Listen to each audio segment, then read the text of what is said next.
Marika Mikiashvili is an expert on hybrid threats, governance in Europe and Central Asia, and identity in former communist states. She's based in Tbilisi, Georgia, and has been actively following and commenting on the anti-government protests unfolding in Georgia. Welcome to Silicon Curtain. Please like, subscribe, and comment to see the fantastic speakers and discover more content on the channel. Please consider becoming a patron or buy me a coffee, support the work of the channel, but also do please check out the validated Ukrainian charities that appear in the description of the video. Marika, welcome to the channel. Hello, thank you very much, Jonathan. It's my pleasure to be here. Well, you've been following the events closely and the attempted introduction of the new law. Let's dive into that and the implications first. Then we'll talk a little bit about what's unfolding on the streets, and we'll talk about the Russian, well, we say Russian, but we'll talk about the propagandistic response to what's going on, because it clearly is a response that is starting to build around it. But let's start unpacking the law. What is the implications of this law, and why is it being compared to a similar law that was introduced in Russia a number of years ago? Yes, thank you, Jonathan, once again. So this law was first introduced last year during in early March 2023. And it's again caused protests in March, and the protesters won. So the government had to back off, and now they returned the same law a year later. The law is about registering all NGOs that receive at least 20% of funding from foreign sources as foreign agents. But in Georgian reality, most NGOs have to rely on foreign money because there isn't really much independent money in Georgia. The oligarch that has captured the state and who controls the government, President, he has personal assets worth around 1/3 of Georgia's GDP. And add to that his personal network and friends and the neighbors and so on. And the state has all the intimidation and pressure mechanisms. So even those independent business or people who are sympathetic to the very pro-European cause and anti-government stance, even like their collective money might not be sufficient to sustain all Georgian opposition groups and CSOs, but also they might be subjected to serious intimidation, and their businesses might just be closed off, shut off. So to a great degree, Georgian NGOs rely on Western money, and the government knows that.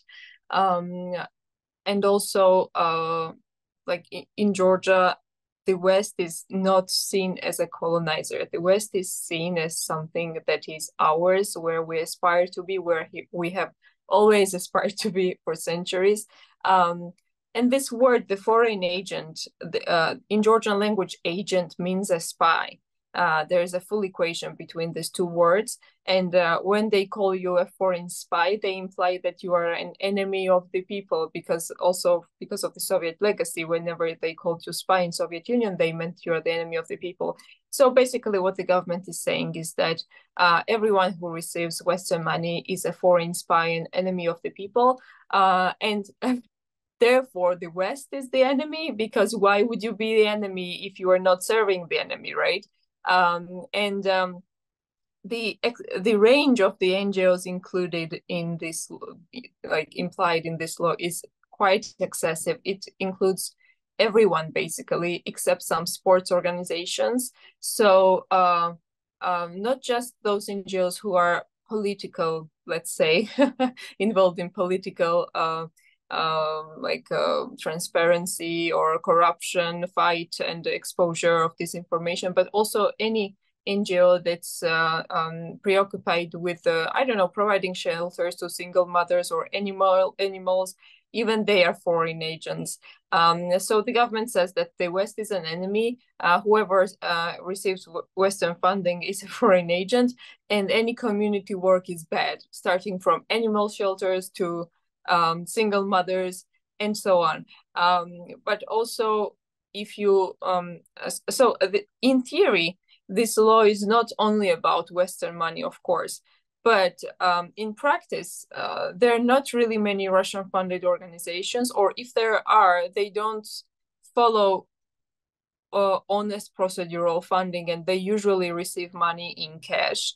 But also, as any law should be seen through the prism of context, the practical context, this government, they are fully aligned with Russian propaganda, and I will dive deeper into that in a while.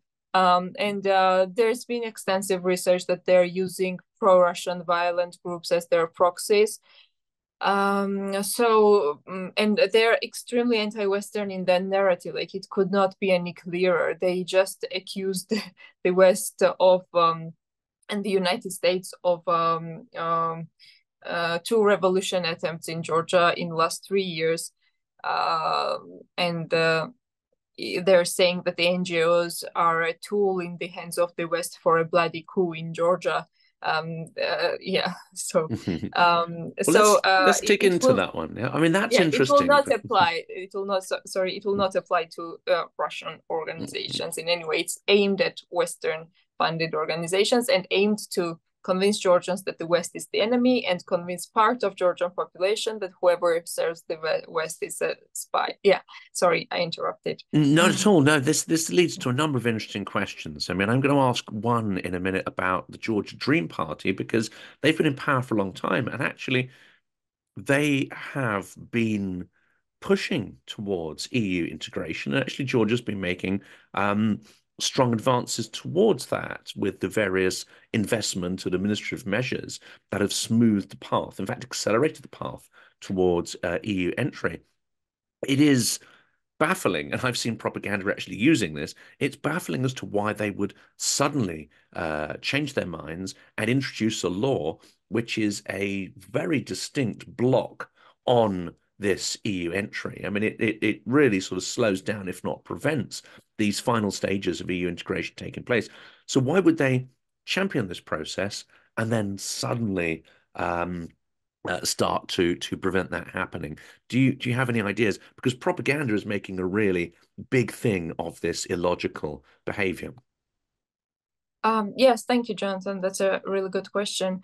The Georgian Dream Party came to power in 2012 because the previous government got quite unpopular among people, and this was the only ready alternative.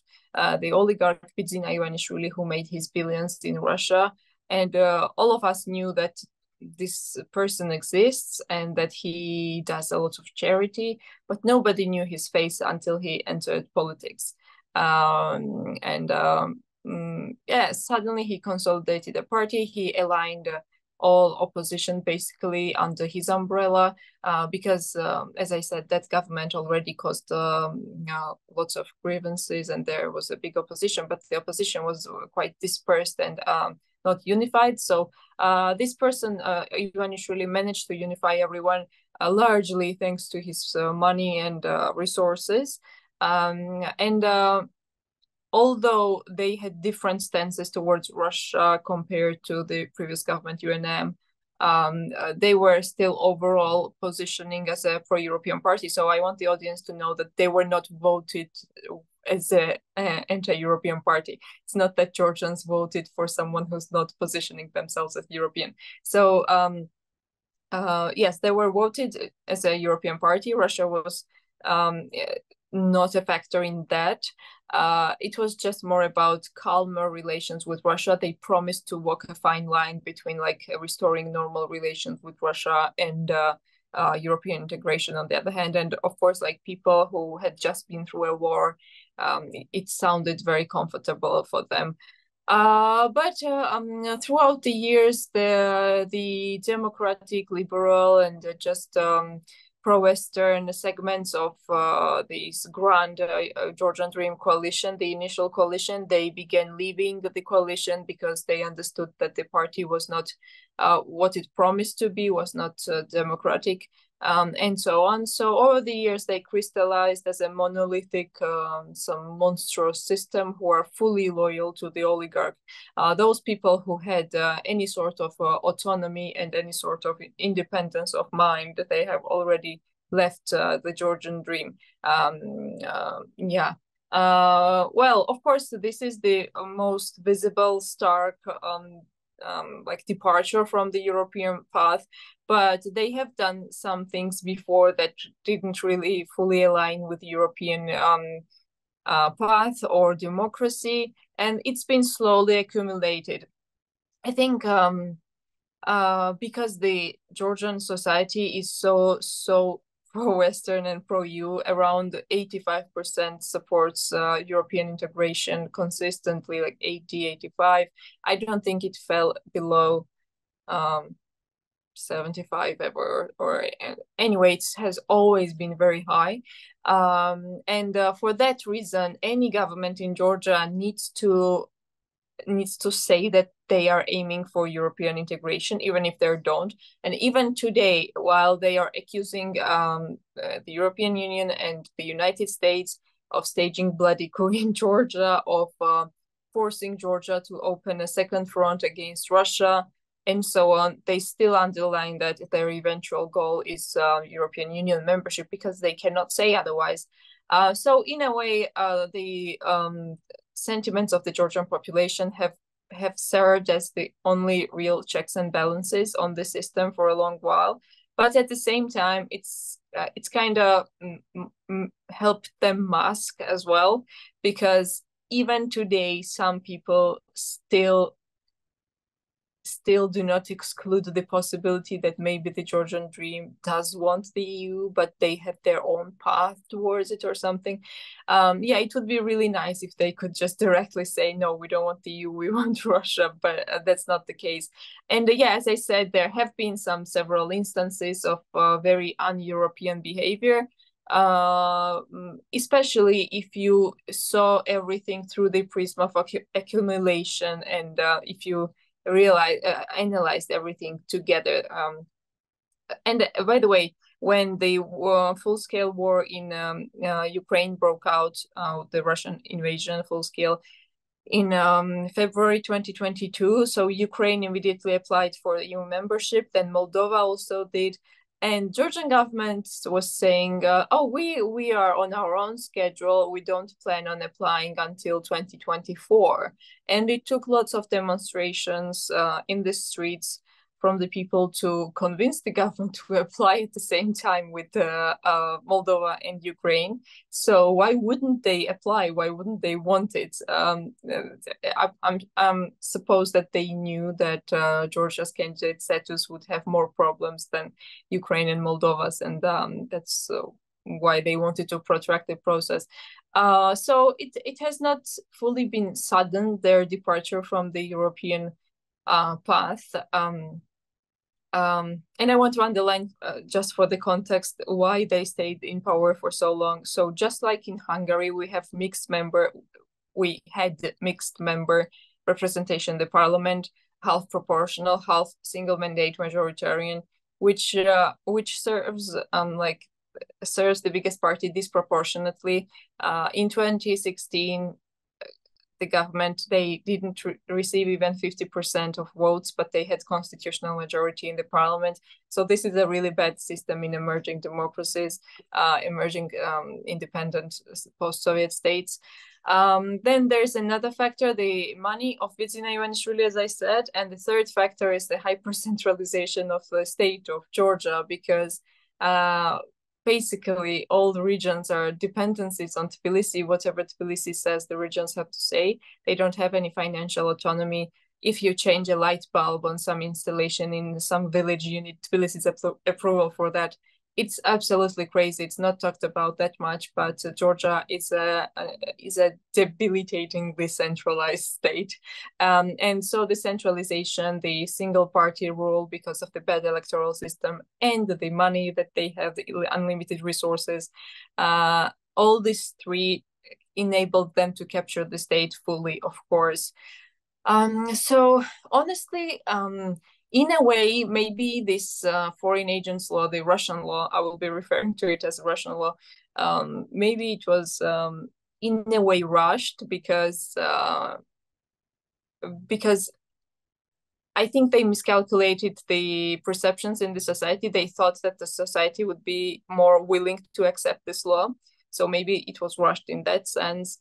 And honestly, so this oligarch Ivanishvili, he's very careful in general. He does tons of harm, but he does it step by step over time. Because and that's so smart on his part, because yeah, it's not smart to just shock a nation and to cause unrest. While if you do harm over time, small steps, it's likely to cause less protest, right?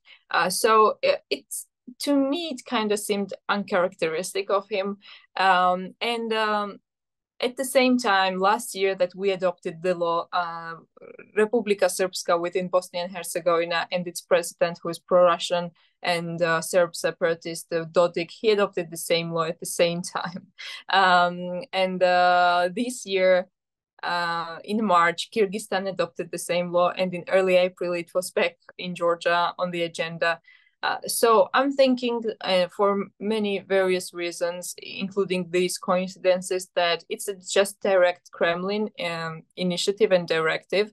The Kremlin is pushing for this law to mark its territory of influence, because they love installing this law wherever they see it visible.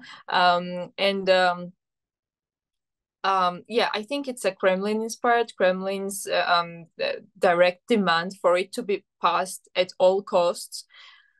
But I just don't realize why the Kremlin would push for it now in Georgia, because it's in their vital interest for the Georgian Dream Party to remain in power forever, because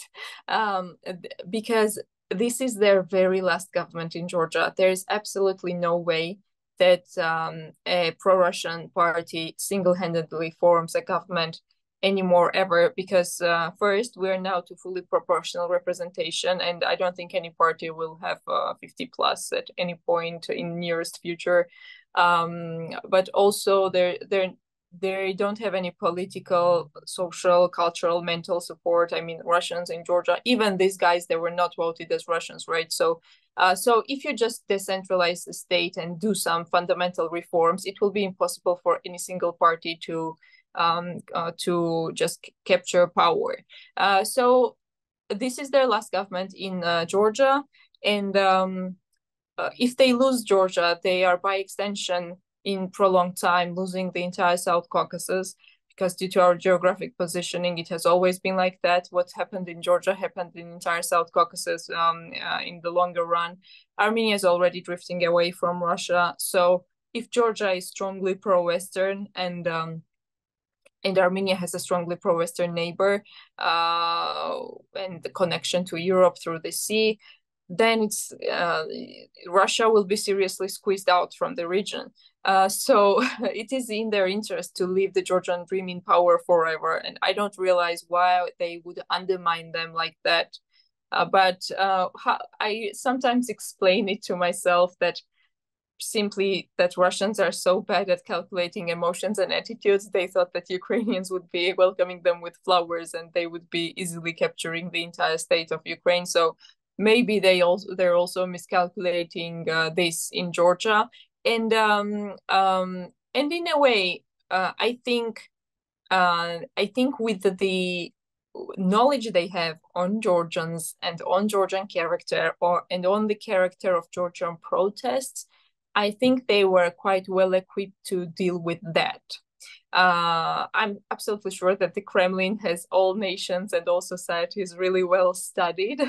And yeah, but what's different here and now is that this is fundamentally different from traditional Georgian protests. Traditionally and stereotypically, it used to be known that Georgians, they need centralized leadership to protest or to do anything, basically. They need a messiah to follow because they cannot do anything on their own. They're headless. And also that Georgians cannot sustain a prolonged protest over time. They need to achieve results in a couple of days, or then they just their interest wanes and they just go home. So yes, I think the Kremlin relied on that, and by Kremlin I mean the alliance of the Kremlin proper and the Georgian Dream. but we surprised them, and we surprised ourselves as well, because last year, for example, especially the youth, the Gen Z, is the generation Gen Z, they have expressed themselves at protests in a way that previous generations had never expressed themselves. So Georgians used to be very timid protesters, and they were always, how to say, embarrassed and ashamed and avoiding to be called aggressors or those who start escalation. And I don't mean violence, I mean any escalation, even the blocking the gates of the parliament and so on.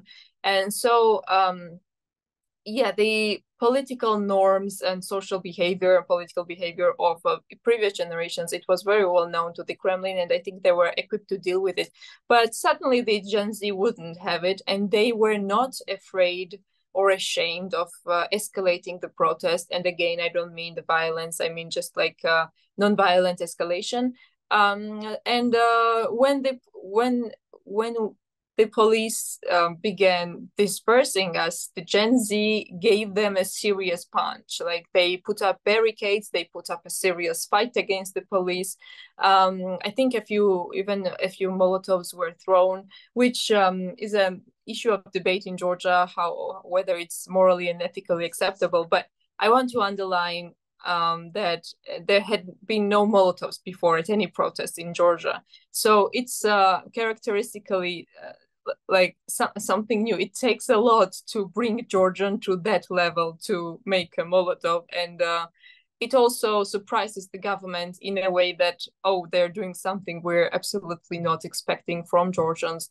So after 2 nights of brutal crackdowns and serious battles with the police, I'm pretty sure that they were at the point that, okay, either we back off right now. I'm talking about March 2023, just either we back off now about the law, or in a couple of days this protest will become no to Russian government. From no to Russian law, it will become no to Russian government, and maybe we'll have to like leave power altogether. So I think that was the choice, because they didn't know anymore what to expect from the protests and from Georgians. It was getting out of hand for them. So they saved themselves before the protests could grow into something broader than the law back in 2023 March. Now that it's back, so why is it back? Yeah, there are several various theories, but the oligarch Ivanishvili himself a week ago said at a microphone at a demonstration, that sham demonstration, they gathered their supporters, like their supporters, they call them supporters, but it was largely due to pressure and intimidation on public sector. They brought people to Tbilisi from regions. And just to underline this graveness of this situation, they had applause recorded.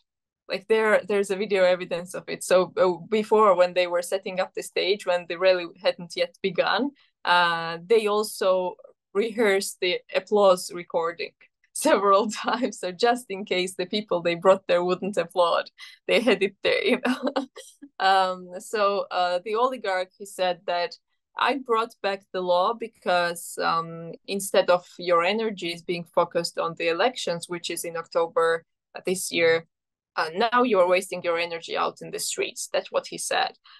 I don't know how genuine he is in voicing his reasons, but nevertheless, it's evident that they fear elections. And by the way, he also promised repressions. And he said that, yes, the NGOs are a tool in the West's hand to cause a revolution and coup and to install a foreign power in Georgia. And Georgia will remain sovereign and will not yield to Western pressure. So he said that this is why we have to deal with NGOs.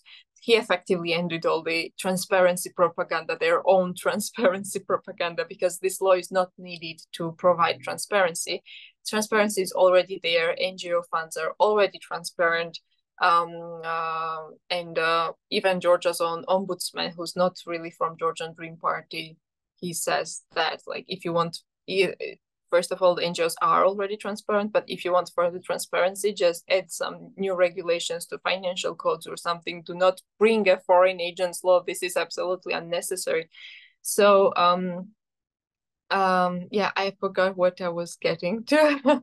Sorry. That's all right. Yeah, he said that he basically said that he needs a crackdown on the NGOs to crush us, and then he announced serious repressions after October. He promised to give political and legal prosecution and verdict to collective UNM. UNM is the previous government, which they hate, and the collective UNM. This term is anyone, even you could be included in collective UNM for running this program. So basically nobody will be safe if, God forbid, they stay in October.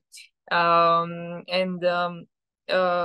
yeah, I don't know what they are relying on right now. I think they are again relying on us getting tired, as he said, and as the Kremlin does not expect in their playbook for Georgians to be equipped for a sustained long protest.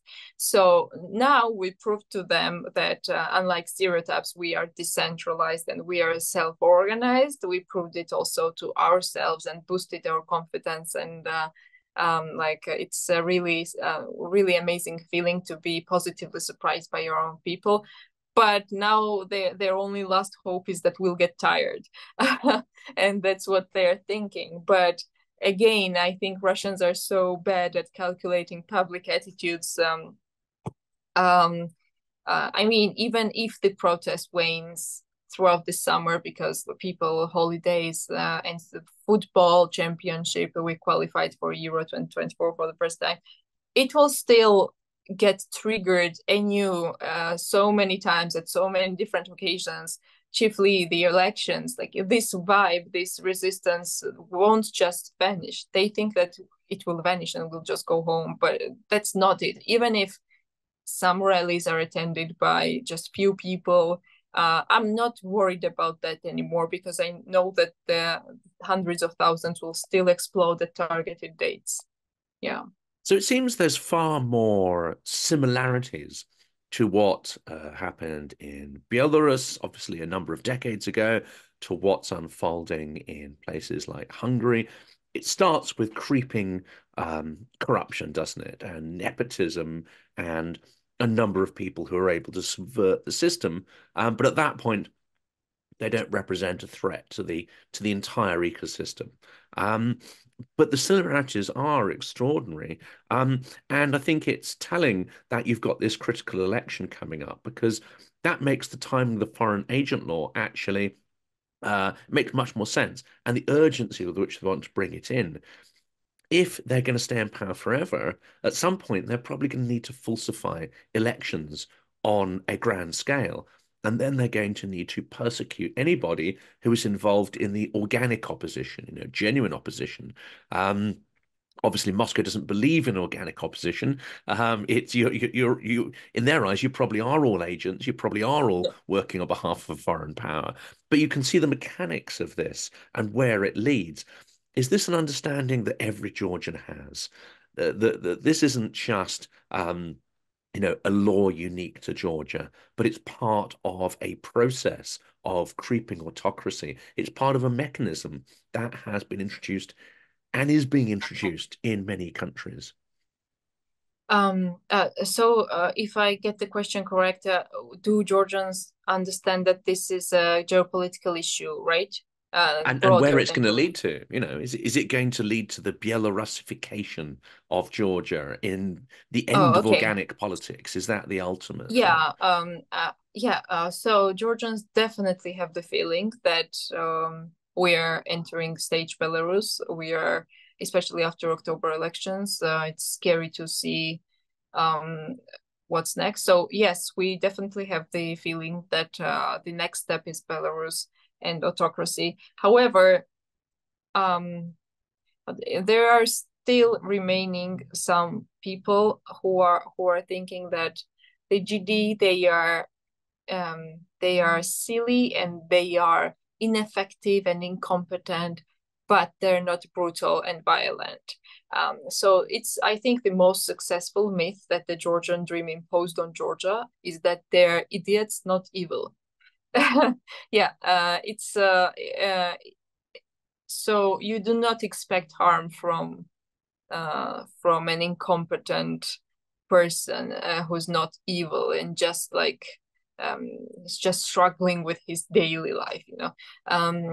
So I think there's still some people who do not fully realize the scales of Belarusization we will be entering after October, especially. But there is a mass feeling that something is seriously wrong, and that it's becoming dangerous to leave the GD in power. So the trajectory of public thought is certainly correct and right, but I don't think that they realize the full scales of what's gonna happen. Well, if there are any more crackdowns right now, probably the more they do in that sense, the more crackdowns they do unleash, the more quickly people will be convinced that no, they are evil and violent, you know, because I think it was, what was it, May 1st? No, April 30 crackdown now. I have a best friend who I don't think she has ever attended any rally. She always stays away from politics. And we always used to argue that I used to say that the GD is evil and they are fully equipped to do a full-blown crackdown on the entire opposition and so on. And she was like, no, you're exaggerating. They're just, you know, like incompetent and corrupt and nepotic, but they wouldn't be a Lukashenko. So after she saw the footages of the crackdown from April 30, especially the opposition party leader Levan Khabeshvili get extremely beaten, like brutally beaten, even she realized that, oh no, this is something really wrong. So that was the first time she came out to protest, and now she's also protesting. And I know people who used to defend the Georgian dream a year ago, a few months ago, even after the first attempt to introduce the Russian law, who are now out protesting and absolutely furious. And how to say, this is just probably culmination and accumulation of all the negative sentiments, you know, and it just exploded. I mean, yes, the large part of it definitely had to do with the Russian law, but it's now more massive. Like when we say Russian law now, we imply Russian government. It's just a catchy slogan at this point, and Twitter hashtag no to Russian law, but we do imply no to Russian government, which was not entirely the case last year, but now it fully is. People realize that if this law passes, we are back on the Russian orbit, and Europe is not a prospect for us anymore. For generations to come, we will be under Russian shadow again. And this is especially tragic because, Georgia has, of course, been conquered many times before and several times by Russia. But other than the fact that it's our lives and not history books, it's also that back then, in previous centuries, there was no clear prospect of European integration for Georgia. And Georgians always felt European and wanted to be part of the European common political thought and so on, and the cultural space. But we were geographically cut off. But now is the first time when Europe itself, they are asking us to behave just a little better because they really want us to have in their family, and we are a candidate country, and it's up to us to get on the negotiation stage in a short while. And there's the whole Europe 2030 project to all candidates to be members in 6 years. And now is the time for government in Georgia to reject the millennia-long and centuries-long dream and aspiration of Georgians. So it's a betrayal of existential historical scale. I think the funny part is that, I'm in an opposition party, DROA. I'm foreign affairs there. And last year, end of February, when we were discussing what to do with this law, how to resist this law, And there was one grand gathering at our office. The parties were there, the CSOs were there, and we were just thinking, and some of the people were saying, okay, so if the people won't protest, then at least let's make a scene in the parliament. Let's resist really seriously within the parliament walls, the members of the opposition of the parliament, because like at least the people will see, and the international partners will see that we are resisting within the parliament, you know.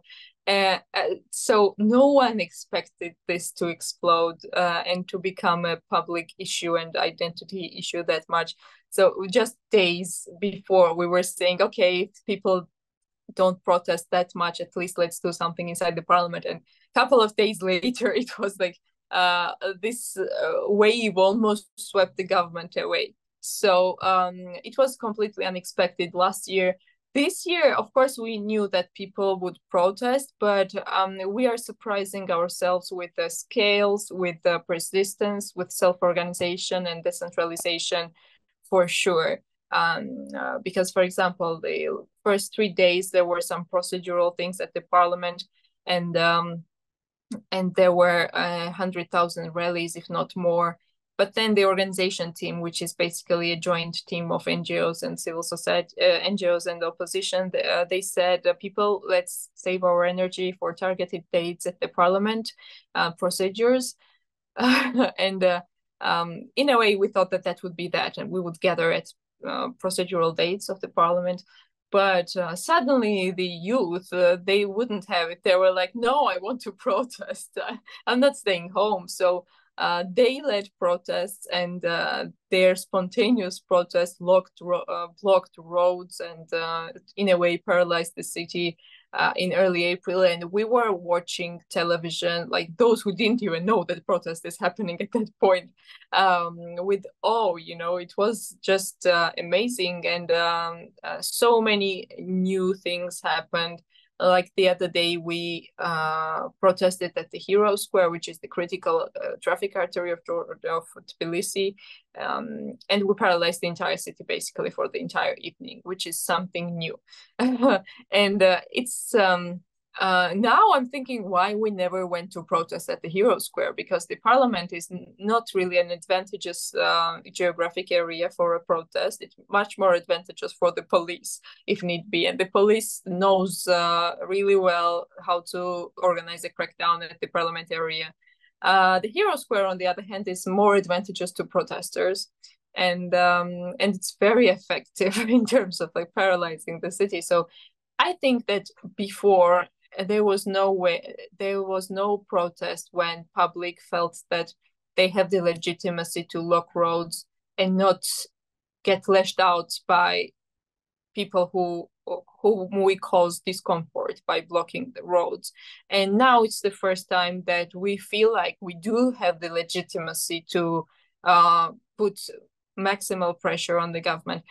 And my mother and her friends, and just that generation who was young and protesting during the liberation of Georgia from the Soviet Union, they're saying that the vibe is similar to that.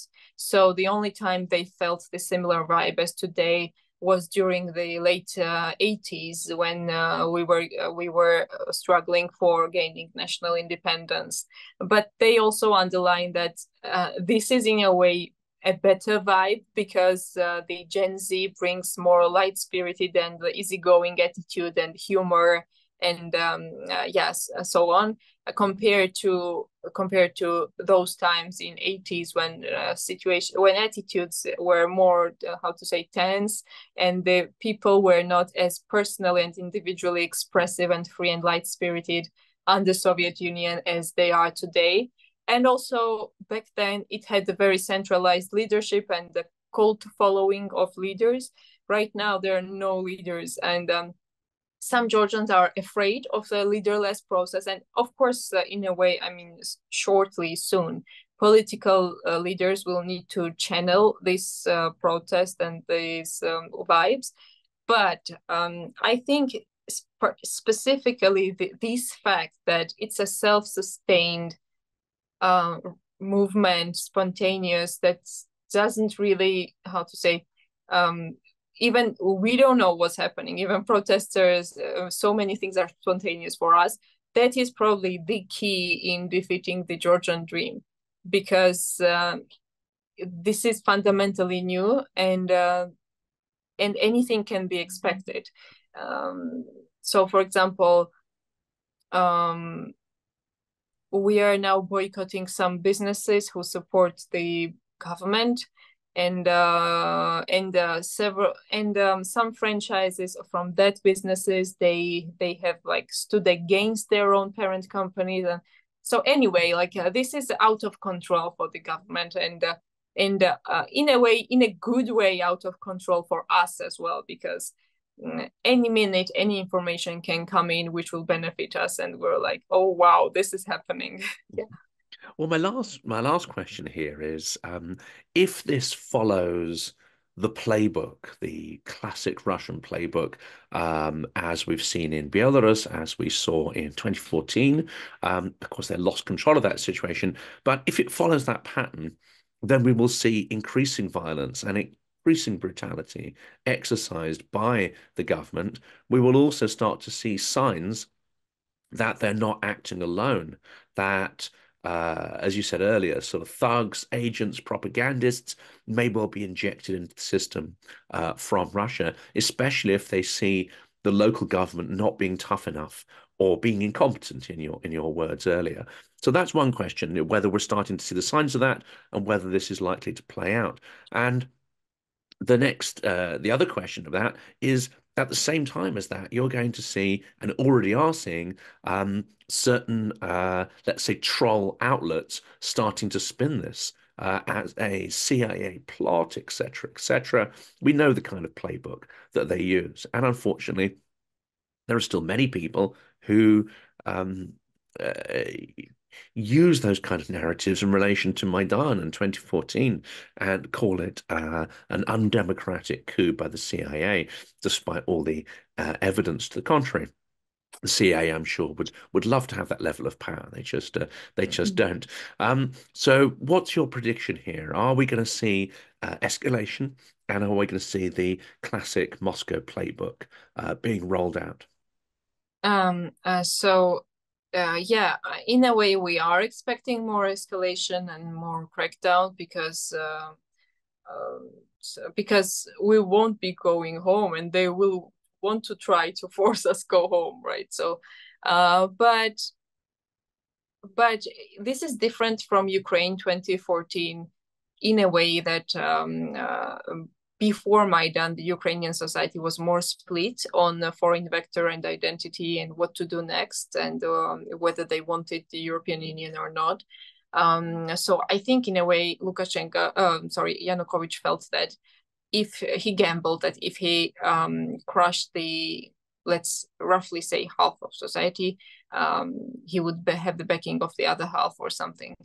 In Georgia, I don't... Of course, morally, I don't exclude anything from Ivanishvili and the Georgian Dream Party. I mean, they have no red lines whatsoever.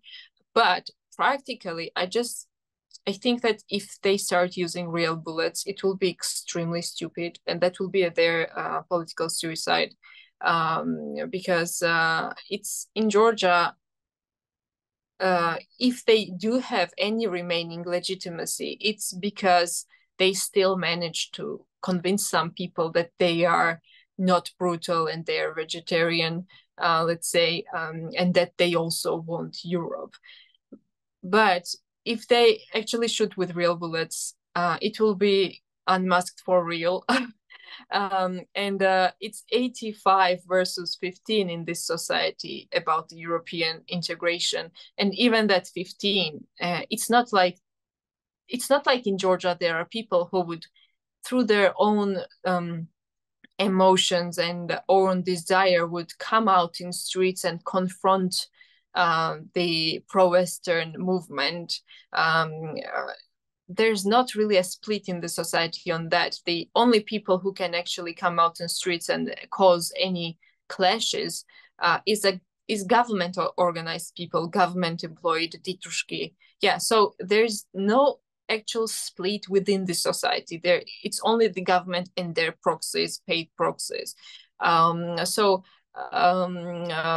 Yeah, I think if they shoot with real bullets, that will be a political suicide for them, and they will be done within hours, if not minutes. I don't see them staying in power after that. I mean, of course, any sort of disaster scenario is theoretically possible, but still, like, I don't see that ending up well for them. Also, Georgia is a very small, tight-knit community. Everyone knows everyone. Any instance of bloodshed sends shockwaves, and it will probably shock a large part of the police as well, because the police, yeah, of course, they serve the Georgian dream, but I don't think that they are monolithically and unconditionally loyal to the regime, because in a way they are all still like victims of propaganda that we are LGBT, that we are like taking Georgia's traditions away. But also some are there just by inertia, and they will hop to whatever side is seemingly having power and to whatever side is assuming power.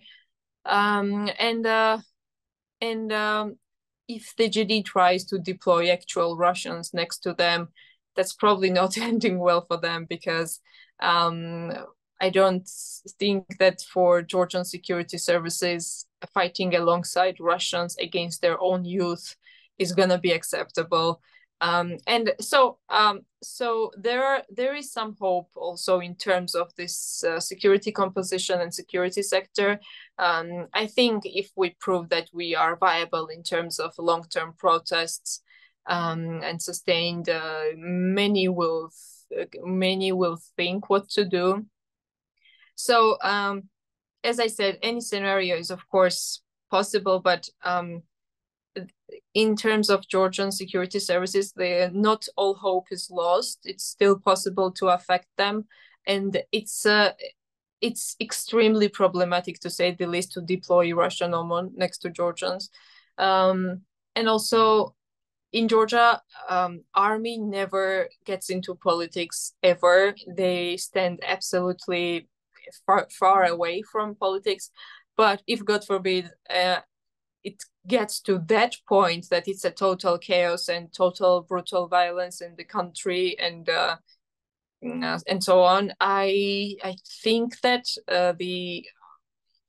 if the army had to intervene or assume a position, I think they would back the protesters and back our side, because yeah, it's what's happening now in Georgia is sort of a national intuition, collective intuition, I think, because people just intuitively know. Of course, the educational campaigns and raising awareness is extremely important, but I don't think that explains fully why we've exploded right now. I think it's on DNA level, we have this intuition that this law is bad and brings us back on Russian orbit, and especially so the army must have that sentiment. And by the way, the Georgian president Salome Zurabishvili, who is now criticizing the government fundamentally and calls the government Russian dream, and her position is and Russian government, her position is extremely important, especially in the eyes of the international community. It's not just the opposition and just the CSOs calling the government Russian. It's also the president, who was elected because the GD backed her. She was a GD backed president. So it was the Defense Forces of Georgia Day on April 30, and in an unprecedented manner, she addressed them to stand guard to Georgia's national European choice and not to let the dark forces disrupt and flip enemies and friends. So of course she meant the government. She said that the army knows best who the friend and who the enemy is. So that alone was unprecedented, that she would address them at all, and that underlines how existential we see what's happening.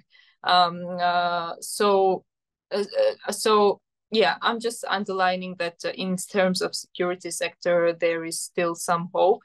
But yeah, I think the government will rely increasingly on this titushki, not to deploy actual police force that much, but to put the image as if the public is also resisting us in civilian uniforms, people in civilian clothes resisting us. So, and also, unlike the police, they can get very unhinged with violence and get away with it. So God forbid, but police cannot set you on fire because that would be a disaster. But some random guy can be given a sanction to do anything. So that's scary, definitely. And this is very new to Georgia. We never had to deal with situation before. But the first night that they used the Tushki, and to this date, it's I think the only usage, and then there was an individual usage against one person. But it was a few nights ago, and after they were used for the first time, the Facebook groups, protest groups, they self-organized quite well, and they said that next time let's give each other shelter or like pick each other up with cars if you are stuck in somewhere in the street after the protest and are afraid of an attack. So people organized an investigation into the identities of this Titushki quite fast, and now we know who more or less everyone who was the attacker, and their families had to immediately take down social media and just disappear from the scene. I'm an optimist in general, and sometimes I question whether my assumptions are fully reliable in that sense. But the self-organization and responsiveness of Georgian protesters is quite high and quite unprecedented. And I think we will learn how to deal with this titushki, and we will learn their patterns and develop our responsive patterns quite fast. It's the question of at what costs, and what violence we'll have to deal with before we learn to deal with them, even if it just takes a day or two for us to learn it. But facing the Russian Empire is not that easy. So and there are never guarantees. So now, of course, there are no guarantees for us, but the vibe, the attitude is quite victorious in the society. I think we are proud to see ourselves unified, see ourselves achieve some steps, some milestones in protest. And in a way, I think the protest and the resistance itself has become a source of national pride, because the Georgian dream for 12 years, they are insisting that we are no one as a nation and we have nothing to be proud of, and our only source of pride should be Georgian food and Georgian dancing. You know, the very Russian understanding of Georgian identity, the singing and the food, and you can sing and eat all you want, but you cannot have a state and you cannot be a functioning country.